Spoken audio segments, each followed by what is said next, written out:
a long time ago, like this is around 600 years after Hijrah, so it's well after the Ghaibah of our Imam, but in the early days, there was a lot of people in north of Iraq who are Nasibi, and many of them still are.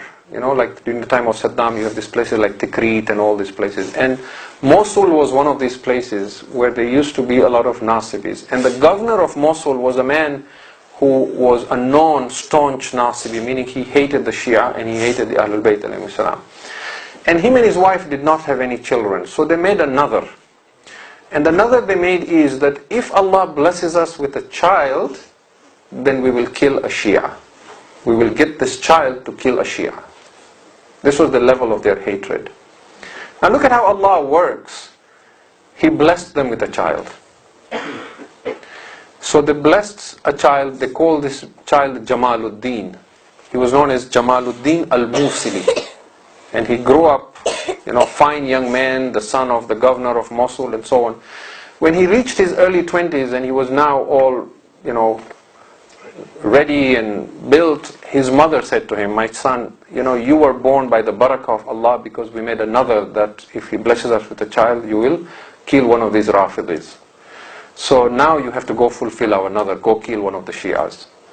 So he thought about it and says, where will I find a Shia to kill? He said, the best way is to get them when they go to Karbala, because they all go for ziyarah to Karbala.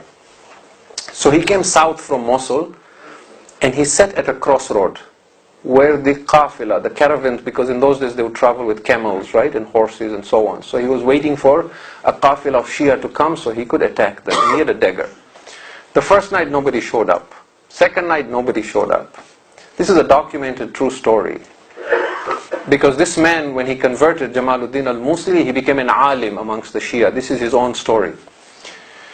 The third night, as he sat there, he saw a caravan approaching from a distance.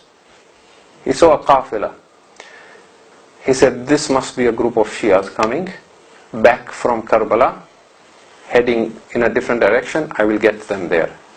He waited, but the caravan was moving very slowly, and suddenly he was so tired, he felt drowsy, he fell asleep. The qafila came, they passed by him at the fork of the road, and they went on. They moved away. When he woke up, he realized, I missed them. This was my opportunity to kill a Shia. And all that he saw was he was covered in dust, because when the qafila passed, with their horses and all that, ghubar, they were covered, he was covered. So he went back very disappointed that he missed killing them. He slept that night. He says, when I slept at night, I had a dream that it was the day of judgment. It was Yawmul Qiyamah. And somebody announced and said, bring all the Nasibis for the fire of Jahannam. And he says, we were all brought to the fire and I was one of them. And he says, they started throwing all these enemies of Ahlul Bayt in the fire, and they took hold of me, the angels. And I was screaming with fear, and they threw me in the fire, but the fire threw me back out again. So he says, now he is reporting this. He says, the angels in my dream asked the fire of Jahannam, Ya naru Jahannam, he is a Nasibi. Why do you not burn him? And the fire says, we cannot burn him because he is now covered with the dust from the Zawar of Hussein. He is now covered with dust from the Zawar of Hussein. Now, he says, now his dream continues. He says, the angels washed me and removed all the dust from my body. And then they threw me back again in the fire, and the fire threw me out again. And the angels asked the fire and said, why do you not burn him now? We have removed all the dust of the Zawar of Hussein. And the fire said, but some of the dust has now entered his heart. He has now developed a love for Hussein. And because of that, we cannot touch him. When he woke up, he was a changed man, and he realized his parents were wrong. So he converted and became a Shia. He was a poet. He went to Najaf, he studied Islam, he became an alim.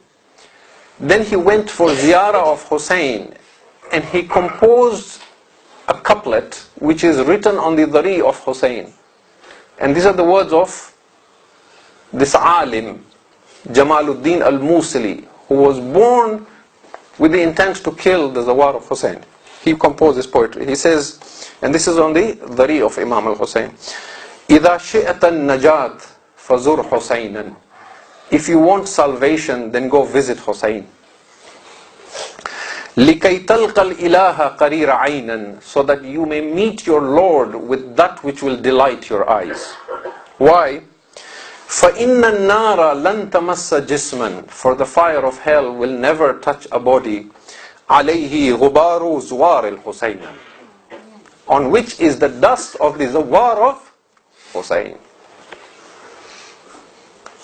إذا شئت النجاة فزر حسينا لكي تلقى الإله قرير عينا فإن النار لن تمس جسما عليه غبار زوار الحسين.